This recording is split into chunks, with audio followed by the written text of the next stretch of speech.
संदेश झूठ से हटके। नमस्कार, संदेश हिंदी न्यूज चैनल में मैं हरिशंकर जोशी आपका हार्दिक स्वागत करता हूं, अभिनंदन करता हूं। 1971 बंगाल की खाड़ी में अमेरिका का 7वां बेड़ा खड़ा था। इंदिरा गांधी संसद में खड़ी हुई और बोली, अमेरिका अपना जहाज भेजे या अपना राष्ट्रपति भेजे, भारत की सेना और भारत का प्रधानमंत्री डरने वाला नहीं है। और जहाज वापस चला गया। 2025 जहाज नहीं आया, बस एक 800 पेज की रिपोर्ट आई। पेज नंबर 108 और 109 पर लिखा है इस रिपोर्ट में, पहलगांव का आतंकवादी हमला, विद्रोही हमला, ऑपरेशन सिंदूर, पाकिस्तान की सैन्य सफलता, और ऊपर से ट्रम्प साहब चिल्ला रहे हैं, मोदी ने मुझे फोन किया, कहा सर हम हो गए, थैंक यू सर, हमारे प्रधानमंत्री। मौन व्रत, रोक दिया वार, कह दिया। और वैसे क्या कहा कि कोई बात नहीं हुई, कोई फोन नहीं किया, कड़ा प्रतिरोध किया। खैर, बात ये नहीं है, हमें अपने जांबाज सैनिकों पर, अपने देश पर, अपनी सत्ता पर, अपने लोगों पर पूरा यकीन है, और हम मानते हैं कि पाकिस्तान को धूल चटाई और पाकिस्तान का घमंड चकनाचूर कर दिया, हम मानते हैं। लेकिन मोदी और ट्रम्प साहब में तो बड़ी दोस्ती है, दोस्त क्यों नहीं मानते? और फिर अमेरिका से रिपोर्ट आ गई, उसमें लिख दिया पाकिस्तान की सैन्य सफलता ऑपरेशन सिंदूर को।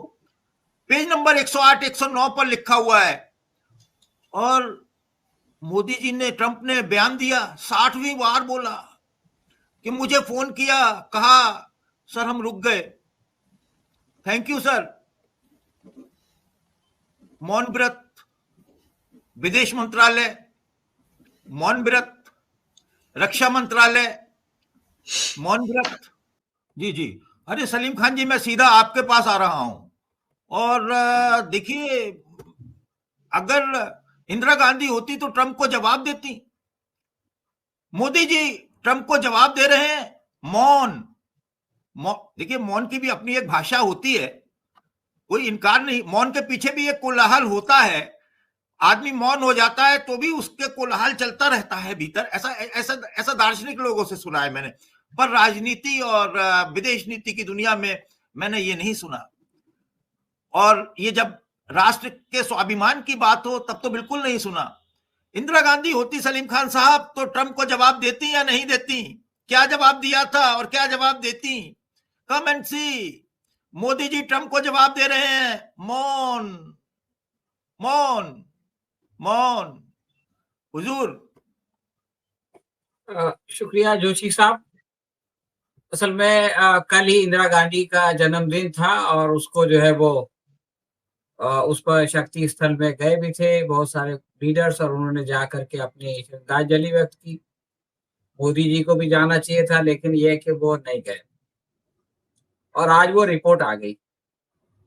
देखिए, आपने जो हेडिंग लगाई है ना, इंदिरा गांधी ने तो अमेरिका का बेड़ा गर्क कर दिया था, लेकिन मोदी जी ने भारत की जो विदेश नीति है उसका बेड़ा गर्क कर दिया।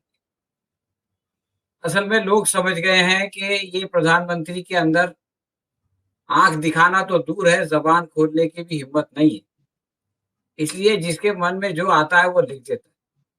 अरे जहां है सलीम साहब, वहां नहीं है, लेकिन आप जरा संभल कर बोलिए। हाँ, वहां नहीं है, लेकिन सलीम साहब पर है, हरि जोशी पर है, रवि यादव पर है, और रवि यादव और सलीम साहब पर तो मुख्यतः है। नहीं, वो तो ऐसा है कि भाई इनका मामला ऐसा है कि अपने बराबर के, अपने से ताकतवर की तरफ तो देखते नहीं, अपने से कमजोर को ढूंढते हैं, और एक आदमी को पकड़ के 10 आदमी उस पर पिल पड़ते हैं और नारे लगाते हैं, वीडियो बनाते हैं। तो ये तो इनकी पहचान है, इससे कोई फर्क नहीं पड़ता। मैं ये कह रहा था जोशी साहब कि मामला जो है वो बहुत सीरियस है। इंदिरा गांधी जब प्रधानमंत्री थी तो उन्होंने केवल अपने संसद में जो है वो जवाब नहीं दिया था। इंदिरा गांधी अमेरिका भी गई थी और निक्सन को उन्होंने व्हाइट हाउस के अंदर जवाब दिया था। और ये बताया था कि आप हमको मत पढ़ाइए, हमको पता है कि हमको क्या करना है। और उस वक्त जो है वो अमेरिका के अंदर एक बहुत ही मशहूर किसिंजर जो है वो विदेश मंत्री हुआ करते थे। विदेश मंत्री भी तड़पने लगे, निक्सन भी बहुत जो है वो जले बुझे, लेकिन इंदिरा गांधी किसी के दबाव में नहीं आई। उन्होंने सारी दुनिया को दिखाया कि एक स्वाभिमानी देश का प्रधानमंत्री कैसा होता है। और आज भी लोग इतने सालों के बाद इंदिरा गांधी को इसके लिए याद करते हैं। और खुद अटल बिहारी वाजपेयी जी ने भी संसद के अंदर इंदिरा गांधी को जो है वो तारीफ की थी, आपको याद होगा। तो वो एक लीडरशिप थी, उसके अंदर एक जुर्रत थी, उसके अंदर एक हिम्मत थी, और इसकी वजह से पूरी दुनिया में भारत को एक खास मकाम हासिल हुआ था, एक खास नजर से देखा जाता था, एक एहतराम था। लेकिन अभी हमारे प्रधानमंत्री मोदी आए तो इनका तो अजीब मामला है। गलवान में इतना कुछ हो गया, इन्होंने कह दिया कि ना कोई आया ना कोई आएगा, खत्म हो गई कहानी, फिनिश हो गई। अभी ये वहां गए भूटान, वहां जाके जो है वो अडानी के लिए वो लगा के आ गए, लेकिन डोकलाम का जो हिस्सा भूटान ने चीन को दे दिया, उसके बारे में कोई बात नहीं। अरुणाचल के बारे में इनका अपना सांसद कहता है। तो ये चीन के बारे में कुछ नहीं बोलते, ये जो है वो यूएस के बारे में कुछ नहीं बोलते, जो चाहे वो बोले। 55 मरतबा भी आपने कहा कि कह चुका है डोनाल्ड ट्रंप कि हमने जंग रुकवाई। भारत का एक स्टैंड है कि नहीं भाई, जंग जो है वो तो आपस में रुक गई, किसी तीसरे ने कोई दखल नहीं दिया। तो एक मर्तबा तो कम से कम ये कहा जाए कि भाई आप जो बोल रहे हैं वो गलत है, ये झूठ। नहीं कहते, नाम लेने से इनकी जबान कांपती है। अब ये जो झगड़ा है, इसमें ये जो रिपोर्ट है आपने बताया 800 से ज्यादा सफे की रिपोर्ट है, इसमें एक्चुअली भारत का कोई जिक्र नहीं है। ये तो मामला है कि चाइना से जो अमेरिका को खतरा है, बल्कि सच्ची बात यह है कि चाइना जो है उसने अमेरिका को हटा दिया है, वो आज सुपर पावर बन चुका है। और 1990 से ये लोग इस कोशिश में हैं कि चाइना को किसी तरह नियंत्रित करें। आपको ताज्जुब होगा, बल्कि आपने पढ़ा भी होगा कि भारत को प्रतिकार करना चाहिए था, भारत ने प्रतिकार नहीं किया, चीन ने कर दिया प्रतिकार। चीन ने ये कह दिया कि ये रिपोर्ट गलत है, इसमें जो है वो हमको एक खतरा बना करके पेश किया गया, जबकि हम ये कोई खतरा नहीं है। हर देश को इस बात का हक है कि वो प्रगति करे। हमने प्रगति की तो ये लोग कहते हैं कि इससे जो है वो पूरी दुनिया की शांति को खतरा लायक हो गया। तो आप ये देखिए कि वो रिपोर्ट जो है वो चीन की तारीफ करती है। वो रिपोर्ट ये कहती है कि चीन की मदद से ये सब हुआ, लेकिन चीन उस रिपोर्ट के बाद शुक्रिया नहीं अदा करता कि आपने जो है उसमें कहा गया कि चीन ने अपने हथियारों का प्रदर्शन किया और उसने सारी दुनिया को बता दिया और उसकी वजह से राफेल को ये हो गया, वो हो गया, इंडोनेशिया को ये ऑर्डर मिल गया। तो वो रिपोर्ट जो है वो आप देखेंगे कि चीन की महिमा मंडन करती है, लेकिन चीन उसका शुक्रिया अदा करने के बजाय उल्टा जो है वो अमेरिका को डांटता है कि आप जो है हमको इस तरह से डेमोनाइज करके नहीं पेश कर सकते, ये हमारा हक है और हमारे प्रगति से, हमारी तरक्की से किसी को कोई खतरा नहीं है। हम आपकी तरह किसी के देश में जाके घुसते नहीं है, उन पे कब्जा नहीं करते, वहां की तख्ता पलट नहीं करते। तो चीन तो जवाब दे रहा है, हमारा पड़ोसी देश है जो अमेरिका को जवाब दे रहा है। और आप देखिए अमेरिका का मामला क्या है कि जो जवाब देता है उससे ट्रंप जाकर के कोरिया में मिलते हैं और उसकी जो है वो टैरिफ कम कर देते हैं। और हमारे भारत के प्रधानमंत्री मलेशिया में उनसे मिलने के लिए नहीं जाते, अपने जो है वो विदेश मंत्री को भेज देते हैं ताकि उनका सामना ना करना पड़े। जब आप सामना करने से कतराओगे और जब आप बातचीत नहीं करोगे, जब आप किसी गलत बात को गलत नहीं कहोगे, तो फिर यही होगा कि लोग अपने जो मन में आए कहेंगे। अब शहबाज शरीफ जो है वो अमेरिका का शुक्रिया अदा कर रहे हैं और ये कह रहे हैं कि भाई हमारे कमांडर इन चीफ की वजह से हो गया और हमारे यहाँ जो है वो शांति सन्नाटा छाया हुआ है, ना हमारा विदेश मंत्रालय कुछ बोलता है, ना प्रधानमंत्री कुछ बोलते हैं। तो ये बहुत ही मैं तो ये कहूंगा कि शर्मनाक सिचुएशन है भारतीय कूटनीति के लिए, विदेश नीति के लिए, कि कोई बात अगर गलत हो, कोई बात अगर देश के स्वाभिमान के खिलाफ हो, तो उसका कड़ा विरोध होना चाहिए, ये सोचे बगैर कि क्या अंजाम होगा। कोई कुछ नहीं किसी का बिगाड़ सकता, कुछ नहीं कर सकता अमेरिका भारत का। एक आज दुनिया की सबसे बड़ी आबादी वाला देश है भारत, और हमारे पास बहुत जबरदस्त दुनिया की फौज की अभी परसों रेटिंग आई तो भारत जो है वो चौथे नंबर पे। वो 10 में कहीं पाकिस्तान का नामो निशान नहीं है। पहले 10 देशों का मैंने नाम देखा। अब ये रिपोर्ट कहती है कि भाई वो देश जो है वो जीत गया और ये देश हार गया, और वो आतंकी हमला ही नहीं था। तो सवाल ये है कि हमारा विदेश मंत्रालय जवाब क्यों नहीं देता? आपको याद होगा जब भी राहुल गांधी विदेश में जाते हैं और कुछ बोलते हैं तो ये फौरन शुरू हो जाते हैं कि राहुल गांधी पाकिस्तान की भाषा बोल रहे हैं, राहुल गांधी देश को नुकसान पहुंचा रहे हैं। अरे भाई ठीक है, वो देश को नुकसान पहुंचा रहा है आपके ख्याल में, तो आप तो देश का फायदा पहुंचाइए ना। आपके पास सत्ता है, आपके पास मंत्रालय है, आप दो टूक जवाब दीजिए। अभी तक जो है ये रिपोर्ट कल आई है, इस रिपोर्ट को 24 घंटा हो चुका है, आज दैनिक भास्कर में छपी है, लेकिन आप देखेंगे इंटरनेशनल फोरम में ये, क्योंकि वो दिन रात का फर्क होता है ना, अपने यहाँ रात होती है तो वहां सुबह होती है, तो वहां रिपोर्ट आ जाती है, उनकी संसद में पेश हो गई, और अभी दोबारा उनकी दूसरी सुबह होने वाली है। अगली सुबह जो है वो अभी हो रही है अमेरिका में। लेकिन हमारे यहाँ जो सन्नाटा छाया हुआ है और उल्टा जो गलत कर रहे हैं उनका जवाब देने के बजाय खुद अपने ही लोगों को कोस रहे हैं, तो इससे जो है वो इंदिरा गांधी की याद आना स्वाभाविक है। और लोगों को ये सोचना कि भाई भारत को किस तरह के नेता की जरूरत है, किस तरह के नेतृत्व की जरूरत है, किस तरह का नेतृत्व इस देश में रह चुका है, ये इसकी याद आना और फिर उस पर चर्चा होना जरूरी है। लेकिन ये कि कुछ सोशल मीडिया पे मैंने देखा इस पर चर्चा हो रही है, हमारा जो गोदी मीडिया है या मेन स्ट्रीम मीडिया जिसको कहते हैं, उसके अंदर भी वैसा ही सन्नाटा है जैसे सरकार, जब सरकार बोलती है तो ये बोलते हैं, जब वहां सन्नाटा होता है तो ये भी खामोश हो जाते हैं। तो बहरहाल उनकी तो मजबूरी है, लेकिन ये कि ये बहुत अच्छी सूरत हाल नहीं है। शुक्रिया। सलीम साहब, 2025 में मोदी चुप है, क्यों? शायद अमेरिका जहाज नहीं भेज रहा इसलिए, बस रिपोर्ट भेज रहा है। एक पूर्व राष्ट्रपति फोन पर धमकी दे रहा है, सवाल सिर्फ एक है, एक थी इंदिरा, और आप ही ने आज मुझसे कहा जोशी जी ये कार्यक्रम कीजिए, एक थी इंदिरा एक है मोदी, और मैंने आपकी सलाह का, आपकी आज्ञा का पालन कर दिया। अब आप बताइए। देखिए जोशी साहब, असल में इंदिरा गांधी से जो उनको डर लगता था ना, यूएस में जो अपने डॉक्यूमेंट्स वो लोग 30-40 साल के बाद रिलीज करते हैं, तो जब डॉक्यूमेंट रिलीज हुए तो उससे उसने कहा कि निक्सन ने इंदिरा गांधी के बारे में कहा था कि ये जो है वो खतरनाक डायन है। ये अल्फाज खराब है लेकिन ये उसका डर बताता, और इसलिए उन्होंने जहाज भेजा, और वो जहाज भी कुछ कर नहीं सका, वो जहाज भी वापस हो गया बेनीलो मराम, बगैर किसी कामयाबी। इनके लिए तो एक रिपोर्ट ही काफी है, तो इसलिए इनके लिए रिपोर्ट भेज रहा है, और ये कम से कम उस रिपोर्ट के बारे में कुछ कह दें, तो ये भी इनसे नहीं हो रहा है।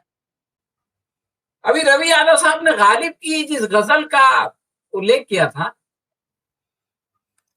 आगे आती थी हाले दिल पे हंसी, उसमें आगे के अशआर बहुत दिलचस्प। गालिब कहता है कि हम वहां हैं जहां से हमको भी खुद हमारी खबर नहीं आती। ये बेचारे लोग ऐसी दुनिया में खोए हुए हैं, एक काल्पनिक दुनिया में, जिसमें ये विश्व गुरु है, जिसमें ये महामानव है, तो उस दुनिया में इनको खुद अपनी खबर भी नहीं आती। तो ये है सूरत हाल, ये है सिचुएशन। आपको याद होगा ऑपरेशन सिंदूर पर जब संसद में बहस हो रही थी, तो राहुल गांधी ने एक बात कही थी कि अगर प्रधानमंत्री नरेंद्र मोदी में इंदिरा गांधी से 50% भी हिम्मत है तो ये कहें कि डोनाल्ड ट्रंप झूठ बोल रहे। ये सब हमने देखा।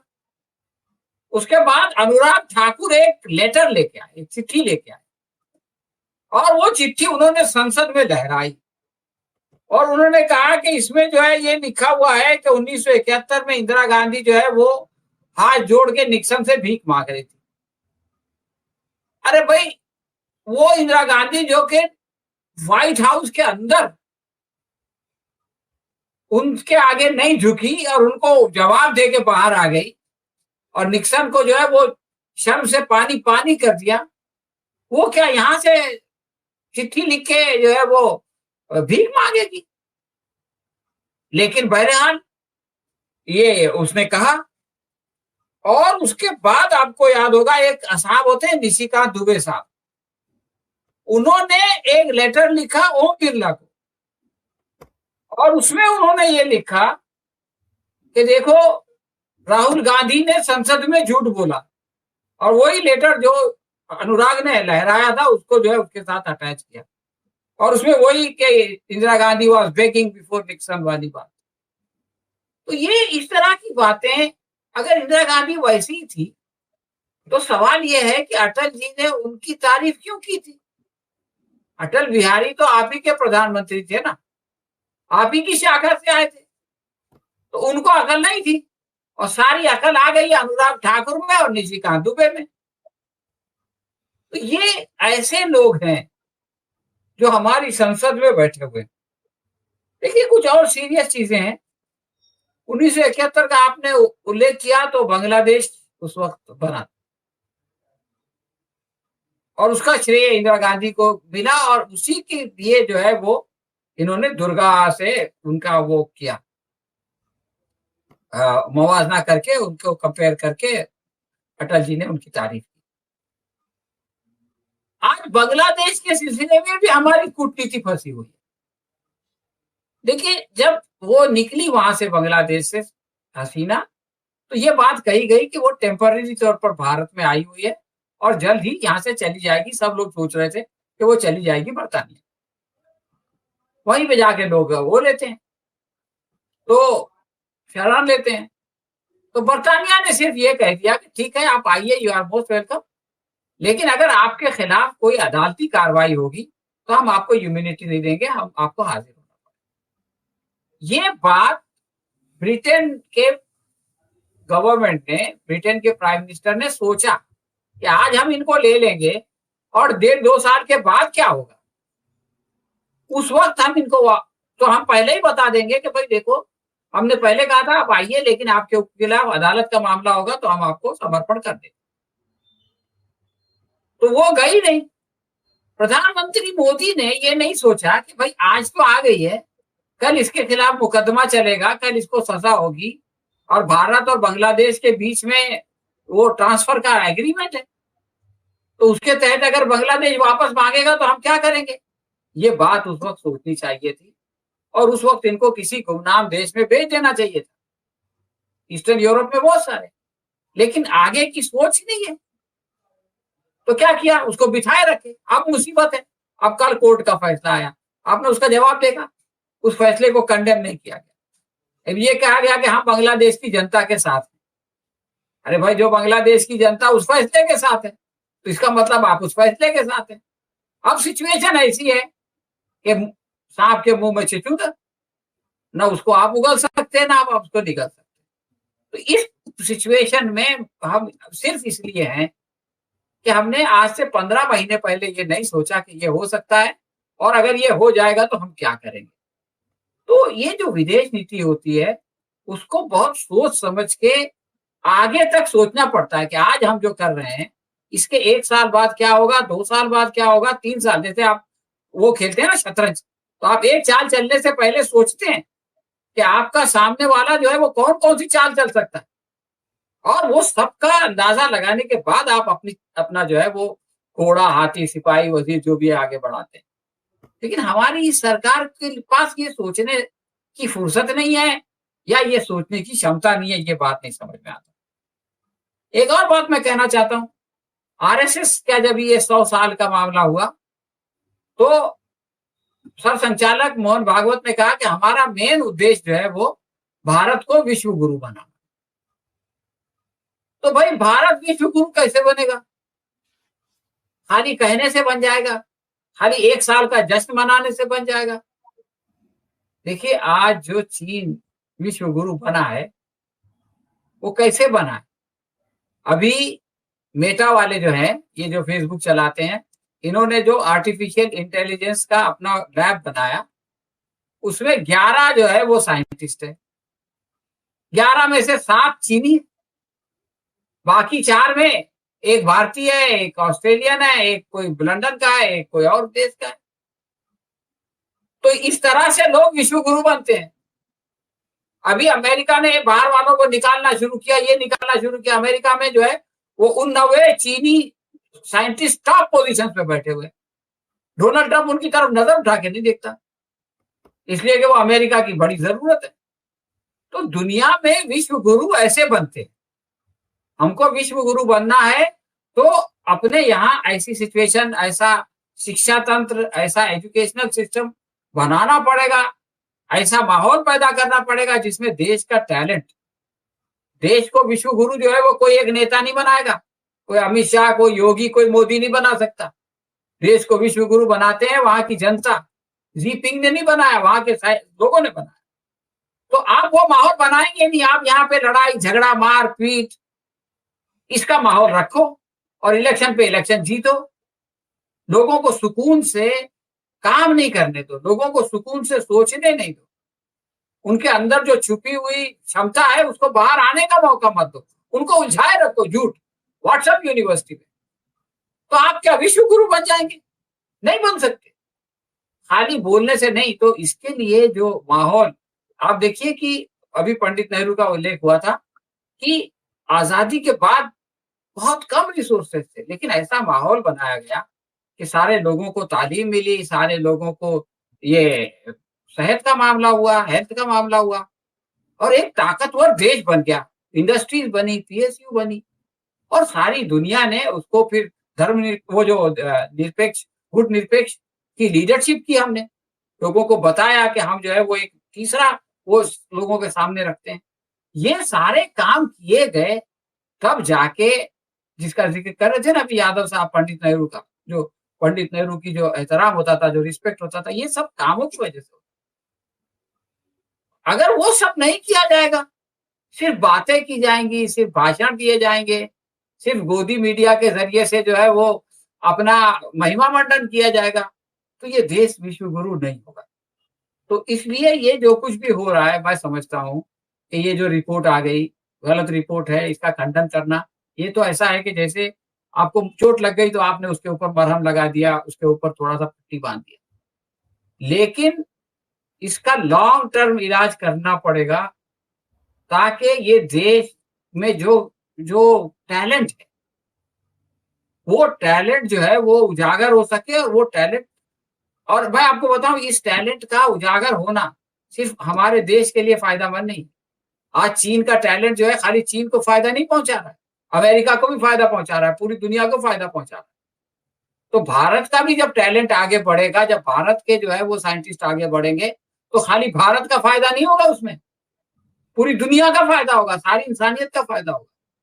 लेकिन उसके लिए जो माहौल बनाना जरूरी है और लीडरशिप के अंदर जो दृष्टि होनी चाहिए, जो विजन होना चाहिए। सिर्फ कुर्सी, सिर्फ इलेक्शन, सिर्फ झूठ, सिर्फ हंगामा, इससे आगे बढ़ के जब तक के हमारी लीडरशिप नहीं सोचती, तब तक के ये देश का उद्धार नहीं होगा, ये देश विश्व गुरु नहीं बनेगा। और इसके विश्व गुरु बनने से पूरी दुनिया को जो फायदा हो सकता है, उस फायदे से भी हम इसको वंचित रखेंगे। ये बुनियादी प्रश्न है जो इस रिपोर्ट के बाद जिस पर गौर होना चाहिए और जिस पर कुछ सोच के लॉन्ग टर्म फैसले होने चाहिए और प्लान होना चाहिए।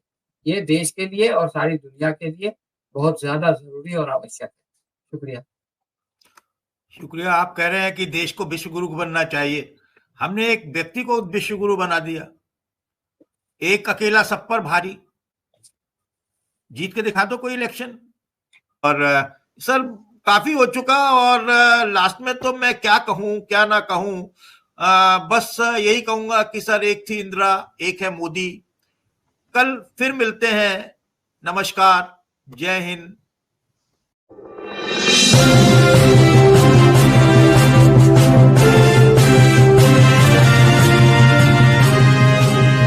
संदेश झूठ से हटके।